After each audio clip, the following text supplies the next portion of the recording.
de nous avoir choisis pour vous informer et bienvenue dans votre émission Sekele Abakinois. Je suis très heureuse de vous retrouver une fois de plus. Bonjour, votre fidélité nous rassure, mesdames et messieurs. Sekele Abakinois, Panda Liboke, Sekele Ebima. Sans perdre une minute, notre thème du jour est intitulé l'Église catholique. Église catholique, ils ont une réalité nini et les kaka nakati ya Église catholique. Tout à l'heure, ensemble avec vous, nous allons le découvrir avec notre invité spécial que je reçois pour vous. Mais avant d'entrer dans le bain de notre sujet ou notre thème du jour, il est temps pour moi de saluer toute l'équipe technique qui travaille avec moi. Florie Lito qui est à Londres, les Terminators, Babienda Simbi Masolo Oyo, ya Sekele Abakinois, Nabo Sanité Pati Louyeye, Babi Papa Mapasa, Bawan à Londres, Bazo Salake Nathalie Fingila, Aibakolanda ma partout dans le monde, c'est grâce à Yabatouana, Florie Lito qui n'a Pati Louyeye. Et les grands monteurs de cette émission, Totoli Sika. Babiyende ayebi masolo ya montage so bomona ba image ou eza bien ba montage ezoleka bien, c'est grâce à Totoli Sika. Et derrière la caméra nous avons Kabamba Masesi les Tarzino babi ba image ebi ma toujours qui tokolile, c'est grâce à Kabamba Masasi des Tarzino. Et sans oublier Jonathan Lingonda qui est le superviseur de cette émission ici à Kinshasa.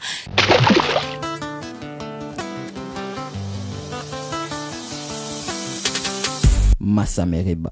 Yangoy, Massa et Meriba. Awa no sala ka ndenge ni.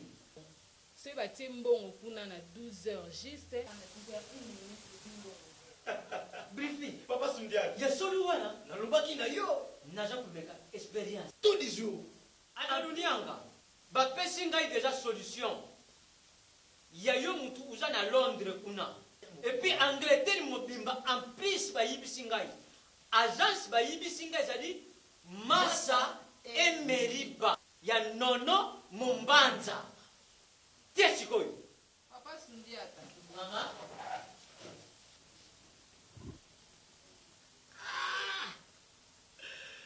Massa et Meriba. Tous les jours. Uzala wana kisasa. Uzala na boma. Ozala na matadi. Soko dingu tindila tatine ombong. Ija la mamene o. Ija la bandekune o. Agence ezali kaka. Moko Massa et Meriba. Eza musikate. Victoire. Avenue Arrêt de Saucé. Immeuble Chimile. Numéro A41. Matongé. Mame. Sokuye, ukamatine. Sokuye, ukamatine. Massa Meriba. Batikayo, aujourd'hui fait. Massa Meriba. Na 5% ya pamba. Sans perdre une minute, comme je vous l'avais annoncé, je récite pour vous, Monsieur l'abbé curé de la paroisse Saint-Paul, Abbé Michel Ndaya. Bonjour, Monsieur l'abbé. Bonjour, madame journaliste. Je suis très heureuse de vous recevoir dans cette émission. Le lotozo betali solo et Église catholique. Et bien c'est Église catholique ezamuneni. Signification ya catholique ingelaxa universel. Molongo mobimba partout dans le monde entier. Ce qui vous cueille beaucoup mona Église catholique. Mais tout kota na sujet na bisonde na lobaki. Mais c'est l'abbé toye lelo na église au Saint-Paul potoye bapo batu bazo tuna église catholique so to koti tozo mona toujours bikeko partout et puis batu basambela ka bikeko wana.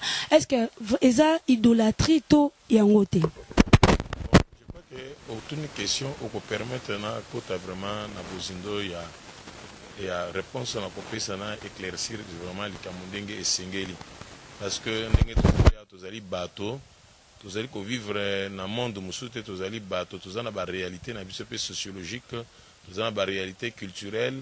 Il faut qu'on mette en compte pour comprendre vraiment l'Ikambouana et l'interprétation de l'Ikambouana. Je crois que l'Église catholique est semblable à Bikeko. Parce que tout le monde a critiqué, c'est-à-dire critique négative. Suka bango moko bayaka ko emboîter les pas. Pardon, parce que balobi église catholique et banda kindoki kala balinga makambo kosambela belé te balinga kaka système ya kobombana et puis bandoki mingi ba profitaka baya na église catholique parce que moto chaud vraiment ezala raté. C'est faux, archi faux. Bon, yo moko mona kapeta musu ba prière musu salamaka awa. Cela ne veut pas dire que ndenge ya liwana que ceux qui osa ceux qui ndenge ni nangonde koloba koumela ba prière ko sala tongo tipo ko kena ba jeune kakande nzamba koyoka. Je crois que c'est pas ça. Mais celui de taïka na kat na Bible yimo ko yezu tanga la biso prière tata wa biso ndolo banini makamusu bokoloba avant que boloba nzamba seli ko yeba yango. Mais na lina répondre quand même na question au lobi wana ya bikeko. C'est vrai ce que totangi mingi penza na livre il y a Exode même chapitre 20 verset 4 ndenge ba koloba te il faut tout landa pena Bible ndenge ya livre na ndenge vraiment tout zala sérieux tout dans makamu vraiment proprement tout comprendre dans vraiment bien na Exode chapitre 20 verset 4 balobi ya solo te mutu moko te na se a ko représenter elongi ya nzambe na ba commandement au Moïse apesaki. Et c'est tout à fait normal. Il faut que situer les Kambango dans l'Ancien Testament, dans le contexte nini bakoma ki yango, les Kambango balobela ki on a contexte nini. Et si cela aussi est vrai, parce que la parole de Dieu est toujours actuelle. La vie qu'on représentait Elongi Anzambe te na évité ceux qui na kat une église catholique, bando parcours avec l'église catholique nyonso, na kat église catholique au somona et que comment que zo représenter Elongi Anzambe. Je ne pense pas. Donc pour nous relobake bisope ndenge to aliwana nous mettons en pratique la parole de Dieu parce que nulle part au komona ekeko elungi ya nzambe na kati na ndako ya nzambe. Par contre ceux qui to tiaka elungi ya Yesu Kristo ezali pamba te Yesu Kristo yaki na se e bato bamonaki ye bato bavandaki na ye bato bamonaki ye batalaki pe ye bavandaki ne bamonaki ye. C'est tout à fait normal. Tango muto azali wana azana a côté na kati na prière et sengeli pe ba image pe accompagner ba image wana et permettre ka biso banso to kwa kozala bongo to kota na bozindo ya losambo na komona tango na lobi image ya Yesu Kristo na pesi image wana na kotala même na oye moko alobi na Jean chapitre 3 verset 4 ndenge alobi te lokola bato batalaki nyoka ya ngenge de service to à serpent de rein na bonde ko bakala esengeli mwana moto pe atomba mabaye banso bakotala ye bako akobika. Ce qui te suit Yesu azo ko citer passage ya Nombre chapitre 21 verset 4 et 9 nazo ko insister Nombre chapitre 21 verset 4 et 9 to komona ndenge ni nzambe yemo kapesi instruction na Moïse na bato bane ko se plaindre contre ye ya kozluka kosala nyoka wana ngenge kotia bongo na nzete ya kobaka ye na nzete alobi nini oyo nyonso akotala nyoka wana akobika. Sikoyo bato baloba église catholique toza ba idolâtre injonction ne utaki et pas nzambe ye moko.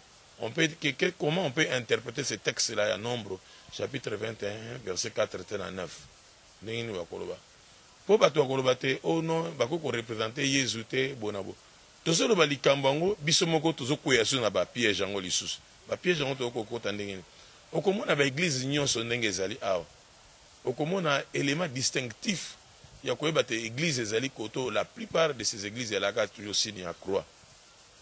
Mais ça veut balobi l'église catholique atasi na croix ezalaka mais l'église catholique tozomona toujours ba élément ezali est-ce que ba bilembo wana ezaka na signification nango justement ndenge oyo moko solo wana yango nazenga vraiment tokende vraiment makambo malembe bato akoluka kota l'église catholique obwakela libanga kaka bango bakokoya ba piège wana ndenge na lobaki likambo yango ntango baloba ya idolâtrie mais biso tosali elembo wana ya kuruze ezo ko empêcher ezani te mutu na classe plutôt tango mbazo tangisa mutu na classe biso toleki na classe toali na besoin ya ba matériel didactique. Par exemple nesi mokolo wana na classe bokotanga soso wana bakosala ni bakodessiner bokomi kotanga ezoluka ezopesa image musu par rapport ya mutu o azotanga likambango ba o ba recevoir likambango tango ba ko commencer ba dessiner soso wana ezoko permettre à pousser sur ba idée plus loin quoi ça lycée. Mais ceux qui n'ont qu'un sous musique, ceux qui nous critiquent là comme idolâtres. Mais je suis très étonné, ce que tu as dit, au Komona, tous ces pasteurs au komona ba église wana nyonso o ba critique église de rêve ba critique église catholique bazo projeter ba film ya Yesu na banzela na ba lieu public bazo ko luka ko projecter film wana yakana no soki ozine tata tableau en côté ba ko luka ko laksa image ya Yesu wana meka o pasolango soki ba kotala o pa manengo soki ba olanda ote siko bango Yesu wana ba projetaka na ba film wana na ba lieu public wana zalaka Yesu ya solo to Yesu peut inventer parce que l'église catholique y a même ngam mais vous êtes au courant de ça et puis dans il y a comme inventé bon monaka yango l'église nyonso o ba passer ba projeter ba film Yesu même na ba lieu public na ba artère minene bazo projeter ba film wana so ba film wana Yesu wana ba laksa biso est-ce que ça Yesu solo pourquoi ba projeter yango to komona kaka batongo pe ba critiquer l'église catholique o idolâtre. Mais tout le monde a reçu dans le contexte biblique, c'est que, par exemple, dans un coup appuyé pour argumenter, tout le monde a attendu que se pelaka, auto commémoraka liwa ya Lumumba. Dans mon cas, même pas de l'église catholique, même à l'église de réveil, l'église musu, bakenda kuna ko s'incliner devant monument ne batia kota ya foire kuna, ko pemeni ya échanger kuna. Tant ba s'incliner kuna ba ketana ba gerbe de fleurs, est-ce que Lumumba ngo asolo izalaka yeto yete? Mais tant que vous avez taxé l'église catholique qui est azali idolâtre, mais ils ont erreur moko munene parce que olingo lingate croit on peut même te l'axananda quand même image wana ba idolâtrie et landaka batu te mokola liwa. Pona nini tango batu bakufaka tala ba cercueil mingi batela ka bango wana. Au moment na cercueil ils ont toujours na image ya Yesu na croix à Yesu alors que bango ne ba benga biso idolâtre mais pona nini bandi makate bakunda mutu na image wana. Pona nini bandi makate mutu tango bakokunda e tangu bakundaka biso nyonso tomonaka oza kalikolo ezalaka nini croix pona nini balobaka te ke à partir ya lelo tangu ndeko na biso akufi botiaka susu croix te botiaka elembo mosusu yo te etinda biso na idolâtrie nyonso na etindaka Yesu kaka image ya Yesu croix mais pona nini baboyaka likambo wana te mais so église catholique esali ndenge wana ekomi bongo ngambo pona koloba te bolinga te quelque part ndenge ezali wana ezali bato baza kobungisa bato nzela bazana ba argument te okomona makambo nyonso o bazo critiquer l'église catholique bango ba kozongela ngo ba o benite biso anda ko selango lelo komi ono tiama liboso ya télévision na to sambela yango encore là aussi faut savoir quand est-ce que la bénédiction nzambe lekana bénédiction nzambe batama quelque part na télévision soki yali émission mo en différé o ya okota na kata mai wana tango bazo benisa biloko mususu wana or même likambo ya confession so ndalo ba pona tout bela kota wana vraiment sima tolingaka no toyeba nanu po babi église catholique nezaki toyoki bino moko bolandi mais c'est labe ayebisi bino apesi bino ba idée makanisi ndenge nini église catholique etambolaka mais c'est labe toli toyeba est-ce que Marie a le sako eza prière mais ezali prière ndeko na ngai ezali prière ne moko o toyebi ke mwana nzambe atikela biso Jésus Christ eza notre père toyebi te est-ce que eza biblique yebi so Marie a le sako toyeba pa batuni ba question toyeba Marie a le sako vraiment eza prière bon tant olobi na biso na nga na ozoka na ba question ndenge ozoko poser ngai olobi ke mwana nzambe atikela biso ka prière moko notre père. Bon, en dehors de notre père, wana, nane comment auto formuler au sambo moko par exemple, mutazana na situation moko ya malade, asingi te ndeko nango kanisango sambe langai, ata pona voyage wana nane comment la hote. Et comme la bisomé, notre père wana eza biblique, ye moko e bazaki na ba ekonya lobi, ba ekonya batuni, ndenge ni tokoki ko sambela. Alakisa ki bango, boko sambe be prière wana eza notre partie lelo, eza na ba église de réveil, ba sambela kango mais Marie a le sako ba sambela kango kaka na église catholique, yango tonto ce qui vraiment réellement Marie a le sako eza prière. Mais justement, yango nazo répondre na kimi question na te na ko répondre na question na malam. Nga problème na ngezali boy. Mwana nzambe alakisi prière notre père, ça c'est vrai. Mais est-ce que na metana na église on attend ba sambela la prière et basu aga na prière à notre père, ba sala la prière musute, prière musu ba sala wana et comment na Bible to et comment maté. Donc tout le monde a rappelé na ba texte biblique musu mutu azuango neti mutu alingi kobika avec les naissances et Bartimée azobelela mwana David yokela ngai mawa soki nga na zio ngo pe na comme ça prière na pe na de Yesu na osambela mwana David yokela ngai mawa mabe ezali wa salutation ya ange nandenge Elisabeth a reconnaître que Marie azali pleine de grâce parce que ça n'importe qui était parce que déjà dans l'Ancien Testament balobaka déjà pour naïe n'habite ceux qui biso auto aller attends même 10 ans avant notre existence ceux qui Bible le bail pour naïe mais pour Marie baloba pour naïe Isaïe chapitre 7 verset 14 parle déjà sur Marie 7 siècles avant même son existence physique donc ndenge ya la kawana pe na Bible Mozu prière moi David yo kelanga mawande avec les bandés avec des naissances de Sengai. Bon ngapi sur le bien on peut répéter cette parole pe ya Bible ndenge ya na jour. Lien exact entre ba mort na ba vivant. Na Ecclésiaste so peut tel bien Ecclésiaste 9. Ouais bisa biso bonsko pona nini église catholique kaka esambela mama Maria na ba église msu esambela honte. Likamunanga na corriger na ntango lo ba ke ba tu as parlé tout à l'heure de morts, de ceux qui sont morts. Ben, je sais que Maman Marie a coupé Bonabo. Donc, tu vois un peu, tu évoques. Qui attaque après, Nzamba tombola kaime, a Koufaki. Chapitre nini na verset biblique ni au côté de Marie a coupé. C'est quoi qui? Justement, parce que une chose est vraie, la Bible parle de Marie. Parle de Marie comme personne physique qui a existé à un certain moment de l'histoire. Ceux qui m'ont flou aller sur faire un vie qu'est-ce qu'on fait? On doit mener les enquêtes, non? Pour nous voir est-ce que réellement souka mutango ezala kindengeni. Mais nous avons aussi na autre conclusion théologique et permettable surtout ba sort ya Marie qu'elle n'a pas connu la corruption de la mort. Partant déjà même dans texte sacré ce qui n'attelle neti na Genèse chapitre 5 verset 24.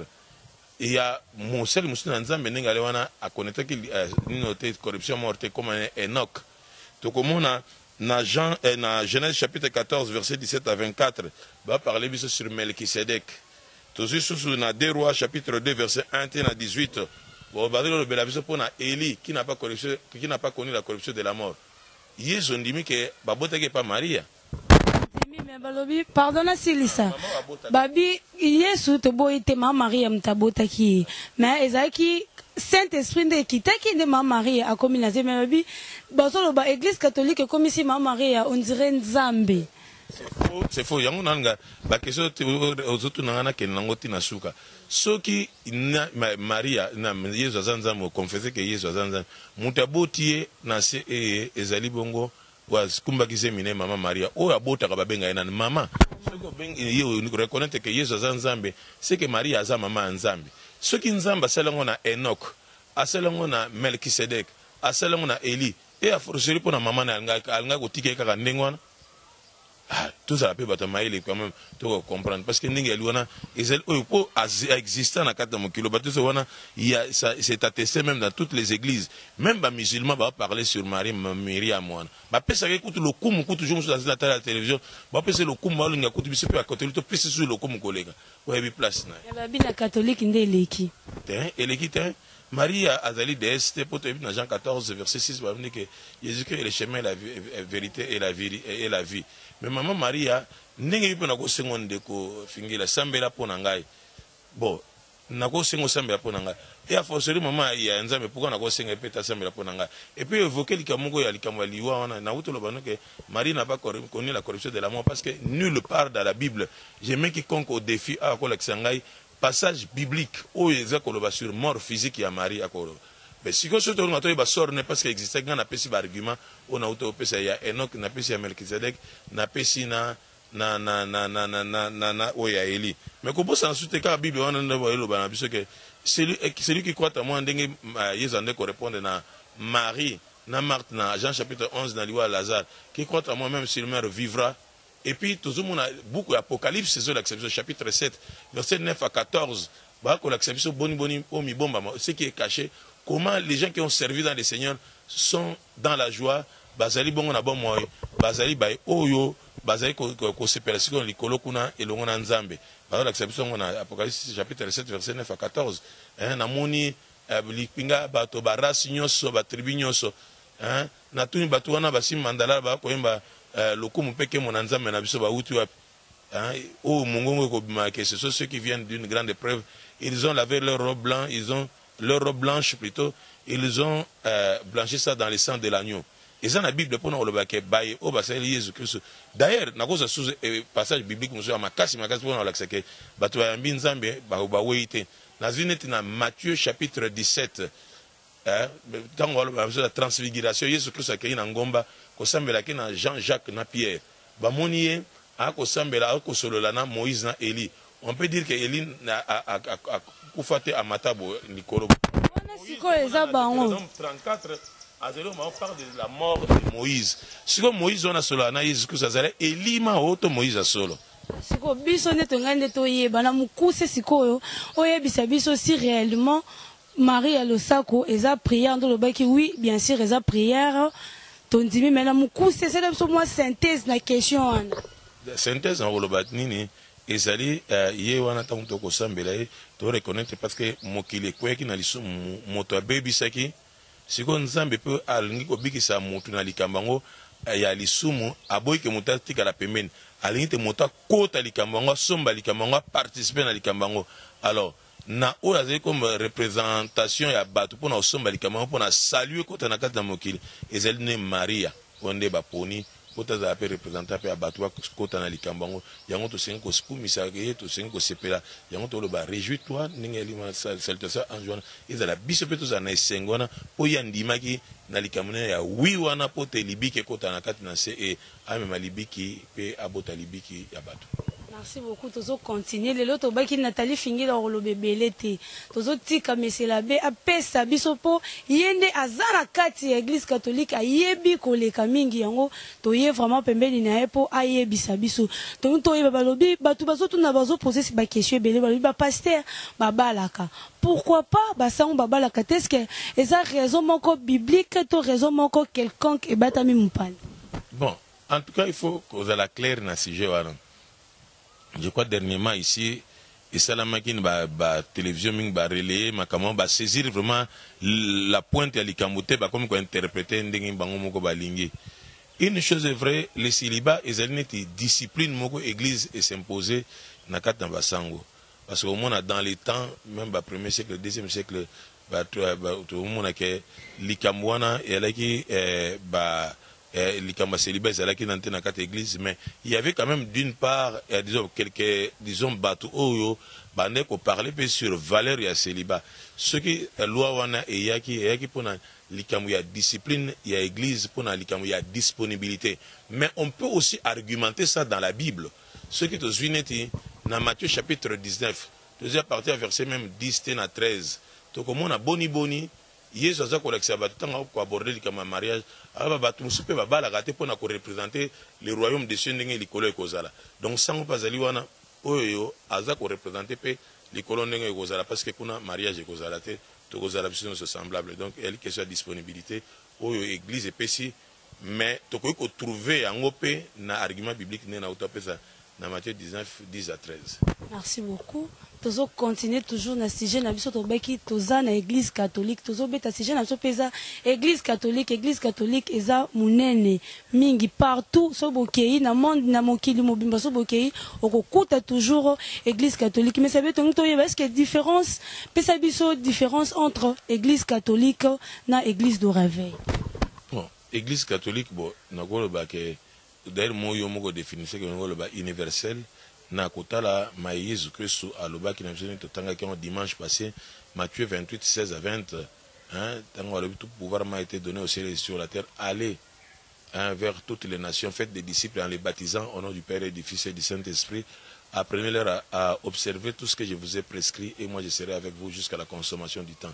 Donc nenga liona yali église traditionnelle où ezali na tradition nango eza na histoire nango euti na bapostolo oyo balege na biso mpo toya capable ya kolakisa yango d'une manière chronologique contrairement ya baéglise de réveil oyo eza baéglise oyo euti kobotama mikolo oyo avec un style un peu ya bango moko na koloba awa te na kodénigrer te style moko un peu exceptionnel oyo bakote plus dans le pentecôtisme. Ça va, merci. Il y a Fisté di Sanga Babi, ceux qui n'ont dans la haute définition, il y a Pessi Nathalie Fingi la combo Babi, Azala, Azana taille acoustique, gardez toujours taille. Il y a Fisté di Sanga, na bossa nyote na Londres. Il y a pas ça parmi bat oyo, bazo sala ke émission oyo, et ba koleka malamu. Donc oye ba likamba baptême na mona ki mesela ba invoka ki po moko ya baptême. Donc li poto ba pourquoi ba na mikie bazo ka baptême babi mona batazane innocent ebi likambute mais azui baptême. pour la nini. Et puis tout le monde na sangisa question aux amants mukuse pour nous répondre à biso babi. L'église de réveil tout le monde a baptême batu ba okende ba memi bango na mai moko na rivière moko ba kotisi bango nzoto mobima. Mais en église catholique tout le monde a juste symbole ba ozo mai kaka ba sopeli batu na mutu juste symbole. Oye bisabiso vraiment na quelque ligne vraiment pour ngonga ezali soute. Bon, na bana mike, je crois que moi na mukepe aza na tina moko il a du prix même aux yeux de même des dieux. Moi na muke azalite o to ko ko négliger to tia epembeni. Azali moto, tango azali moto, azali na tina moko munene na mission ya Nzambe, o yonso sengeli na mo Kristo esengeli pe na ye. Na ko pesa ndakisa. Tango yo zalaki mwana muke, tango lingo kota classe. Est-ce que na volonté na moko bia ba parents ne ba décidaki. Parents va décider. Ba décidaki pour ba tina likambango.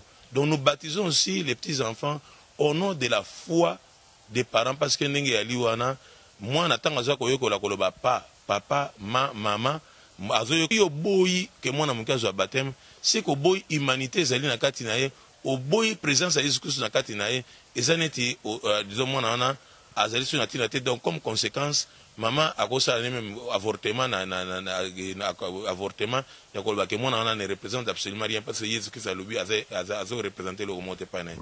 Or tout le monde na kati ya Bible mukomusu ba yeko limanga ba benga na baba na mike ba yeko putsa na pemeni ya Yesu agangeli bango mbotika bango ba ya pemeni nga pi profiter pe ko catéchiser bango pour na bana wana koloba te mutalinga koma bokonzi wa likolo isengela zaneti bango. Donc nous baptisons au nom de la foi. Moi na mukeza ntina mo munene na miso manzambi. Siko yami balé opposer la question ya ko que na baptême na rivière pour bona. C'est vrai le mot baptême vient du grec baptizo qui veut dire plonger. Mais l'église catholique n'a jamais été contre baptême on appelle ya mai ya rivière. Mais si surtout que nema etozonge pai. Est-ce que baptême c'est pas ko luka ba ko plonger pe na mai wana. Ceux qui o eloko qui para motema, ceux qui motema na o bongite, au cause ba ko plonger même ata 20 fois wana et ko représenter absolument rien. Et puis yo mo témoin, to ebi awa na kati na Kinshasa, combien de fois tombusi yo kité ba pasteur ba kei na batu na kati na mai kuna rivière batikali kuna bakufi boyebi yango bosilo yoka yango yami bale na kati ya mai obiso dotia moke wana ndenge bato utu kolo bango sikasio na kopesa image ya Jean chapitre 13 mukolo ya lavement des pieds ya bayekoli ya Jésus Christ tango Jésus Christ azosukola bayekoli baye tango akomaki na Pierre alobaki nini na ebi me asukola makolo wana skweza yonde mto répondre à biso oui nzoto mobimba te asukola ki elembo oyo ko renvoyer na signification moko ya munene donc oui biso pe mai yango wana pe église catholique ezo symbole wana ya ko sopela batu kaka juste mai na mutu na utoloba awa ya kokena pe rivière eza mabete mais ona pe elembo pe zali malamu ninge sika batu nza sangani mai te ninge liona formule mibale la forme et le fond tout le banete tout la formule trinitaire ezali wana ko baptiser ndenge Yesu ye mo kalobi au nom du Père et du Fils et du Saint-Esprit. Le matériel, il y a baptême au pays, il faut accompagner formule et ali mai. Mai peut te baptiser à bateau, à un drapeau, te baptiser à bateau, aux unes ceux qui makasali dame pour les lieux pour baptiser bateau. Il y a toujours l'eau. On a besoin de l'eau. C'est ce que nous utilisons aussi. Donc c'est ça. Ça va toujours donc comme vraiment la souka mais to kabana boete to yeba. Est-ce que vraiment babi église catholique kindoke zali kindoke bombami batu bazokima bazokima l'église de rêve parce que moto ezali fire na fire est-ce que ba monsieur la bible basala ka délivrance bon ngana éviter ce question ni ngoloba wana parce que ngana yebi que ya bilongo musto ko dévoiler até parce que même ngai moko comme prêtre na sina yamba pe ba pasteur ba epona osenga lisalisi na nzela prière na sina yamba pe batu zo église musozo tuneme tango yozo ye pa inanga so na piso sur le chapelet au samba o mais c'est pour na chapelet pour na libi qui na d'accord même si na confessation foi catholique to ka malembe azongi na kati église catholique ngana olobelo monte ba témoignage dans mona ngote tango batu akena na Notre Dame ya Lourdes nano yoka ba témoignage batu akena kuna te o ba uti kuna bato bakena ba lieu sacré o ko sala pèlerinage à église catholique nano yoka ba témoignage te batu abiki na makambo wana donc na habite ce délivrance sur nos œuvres, parole de Dieu déjà à moi et délivrera moto. Déjà tant on délivrance c'est tout ça le spectacle o po bato so ba ko komona bobona ba bien église catholique bato basambela te ba ye kaka ba yebi ba meli communion basili ba kei par rapport à l'église de Ravenne to mona bato bazo sambela na kilt boende awa ba yaka messe kuna na église catholique ba kendara kilt kuna ba sambeli mais vraiment le sambo ya kafu vraiment ezate donc on ngana ye ba si réellement mutu pe akoko ya parent na mwana azana kindoki bo salele délivrance mais nga na éviter qui délivre c'est le nom de Jésus c'est vrai a peu pouvoir na biso na banganga nzambe ne na lobi na Matthieu 10 ande walobi ke okomo yanga boko tandela bato maboko ba ko bele ba kobika ba batungisa mino ba ba kobika mais tant que bananga ndeko nanga journaliste tika na lobano likamo moko muke po umuna ka likamo ndenge bato so bazo landaka église catholique biso tant de sambela bato mutaza malade même bonake na pakole mafuta tango azali na hôpital azobunda na tamu na pasi ataliwa mais ndenge nini bango pe bato église de réveil wana comment utiliser pe mafuta biso pe onction bando to utiliser bango pe bakongo salela yango ane komi tokozonga babi bato mususu ba pasteur bakomo melisa bato na ya ko melisa babi d'autre part babi ba église de réveil ezolanda catholique babi ke kuna prière ezali ya kafu otaki ko invoquer makambo ya huile bino le bato bobanda yo na loba bato ne to tuna ki balobi église catholique e banda kindoki na bango kala ya ba huile ya ba eau bénite ya wana pe banani église de réveil e komi olanda makambo wana ya ko sapoto mona ba pasteur ebele na TV bazo melisa bato ba huile wana bazo pakola les émissions mona to ki osala dernièrement to lobela ki huile d'onction ngo to yamba ki pasteur moko ayebisa ki biso makambo ngo yango to zoloba ba pasteur musu bazo melisa ba film musu sa nzambe yango vraiment na lobi mais c'est regrettable c'est dommage ceux qui doivent comme melisa bato ba huile parce que nulle part dans la Bible la Bible o melisa bato huile l'église catholique na formation tozo aucun jour ba biso biso to ko melisa bato huile mafuta obiso to utilizaka et ali neti 5 crème tozali na mafuta ya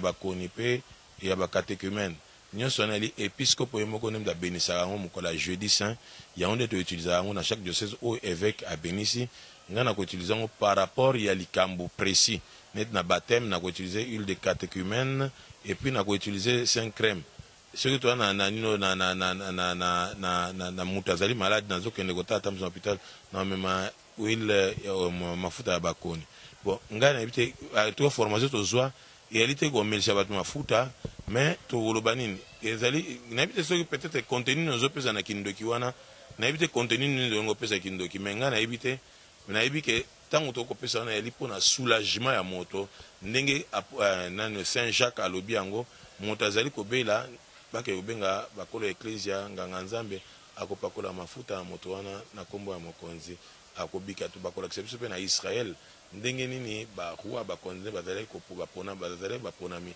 na ndenge bande ko pakola bango pe mafuta to ko sepela bango mafuta na moto ndakisa ya Samuel tanga kende na ndako ya GC pote ako akoza ko sepela mafuta na David lokola moto o nzambe aponi donc kindoki wana so peut-être il y a de l'autre côté biso to koselango suivant les normes de l'église catholique webi ke tango lo bango osa comparaison yoyeba ke biso to l'église organisée mutako ko inventer makambo ndenge malingite ezali ordre ali wana ndenge église sengi ndenge o pe na ko luka ko salela yango mafuta wana to ko komesa moto te ali pona ko appliquer on peut selon les besoins ndenge ali selon les besoins to appliquer on se limite là. Ça va, merci. Tu as commis vraiment na souka émission, mais tu as cabonaté. Mais c'est la base, c'est la biso conclusion. Na makamnio soto oti koloba parce que batu bazolo baba kanisaka église catholique na ndenge ya mabe. Encore tu yambi mais c'est la base bino moko bomoni ndenge azaki vraiment strict na ba réponse na pas azaki précis, a PCP concis na ba réponse na a PCP biso asa la biso vraiment synthèse ya makamnio soto oti. Bon synthèse na loba merci d'abord ndenge pesinga occasion opportunité ya ko loba na kati émission na pona likambo oyo. Moi qui vous remercie. Ah d'accord. Merci. Et Ali nani koloba que l'église catholique nous n'avons jamais été idolâtres. Tu ali bato oyo tu dois appliquer catéchèse peut tu dois appliquer parole de Dieu ndenge sengeli. Même likambo marine na utu koloba a dans la place moko munene na kati na bomo na biso na salut oyo côté na kati na humanité na kati na mokili. Likambo ba onction pe la même chose pe likambo ba. Bon, na kosenga ke oyo ay comprendre ma comme église catholique sengi ko rotuna pour lui interpréter musique boya rotuna bato ba ten classe pour nous répondre à ma comme en tout cas grand merci église catholique et église ya Nzambe ce qui nzamba ngo azali ndenge tolobi tazali nzamba bolingo akozela te kana 21e siècle nde abimisa bato nde baprofete ya sika to bato bayi liloba nzambe kaka sika so bongo soki bato tolongi totanga bato ya viva wa 2e siècle 3e siècle 4e siècle tant église catholique ezalai tolobaki nzambe alingi ayebango te nzambe alingi biso parce que église catholique ebanda kala c'est un argument aussi détail oyo nga na koloba eza na ntina église wana ekokoba eyali église ya nzambe ekonnaître mpe ba difficulté mingi mais lokola ezali saint esprit ezokoagir nango eyokendeki biso ti mokolo yo moko yesu kristo akozonga. Merci monsieur l'abbé ndenge ondimaki ko répondre à l'invitation na biso tokomi vraiment na suka soki tokoki otelema tokomi vraiment na suka. Merci monsieur l'abbé ndenge ondimaki na invitation na biso ça va merci kaba mama sasi tokomi vraiment na suka tokomi na suka tokende po tozwa quelques images tokabona boete fona pesa mbote na bato nyonso balingaka Nathalie Fingila na pesi Makia Mbele babi mese Makia Mbele na Kamfufu babi les grands diamantifères wa Simbi Masolo et na bosanité Fleury Litoki na Londres babi yenda zo sala kaka te petit na Nathalie aya bakoza malamu Roli Balongani na Angola babi loin des yeux près du cœur yende mtabanda masolo ya kitokoli le babandango na Nathalie Fingila mais tande permettre lisusu te ndeko akenda na Angola akenda ko luka mais tozali on est là on est ensemble comme